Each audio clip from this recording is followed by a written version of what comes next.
જય શ્રી રામ. આપણે સોદરવાડા ગામની બેન જે જાગૃતિબેન છે તેમનું ઘર આપણે બનાવવાનું ચાલુ કર્યું હતું અને આજે ત્રીજો દિવસ છે અને કામ એકદમ સ્પીડમાં ચાલી રહ્યું છે. અને તમને જેમ કહ્યું હતું કે આપણે કંઈક અલગ રીતે બનાવી રહ્યા છીએ ઘર, તો તમે જુઓ કે આ સિમેન્ટના બ્લોકનું આપણે બનાવી રહ્યા છે.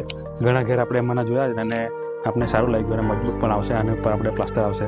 અને આ જે બ્લોક છે એ આપણા જુજવા ગામના જે ફેક્ટરી આવેલી છે નિકુંજભાઈ અને અશોકભાઈ તેમના તરફથી એકદમ રિઝનેબલ ભાવમાં આપવામાં આવશે. એમની જે મજૂરીનો ખર્ચો થશે એ તેઓ લેશે.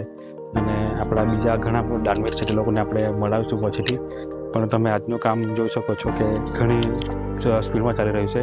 આ વરસાદ પણ લાગી ગઈ છે અને આજે હજુ ઘણું કામ ચાલશે પછીથી પણ.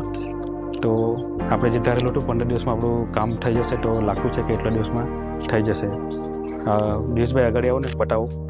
એમની આ 10 ફૂટ આવશે. આગળ 6 ફૂટનો દરવાજો આપણે આવશે. આગળ ઓટલો આવશે, 6 ફૂટનો ઓટલો આવશે. બાથરૂમ ને વોશરૂમની સુવિધા આપણે પછાડી રાખીશું, પાછળથી કરશું એટલે. બરાબર, ચાલો.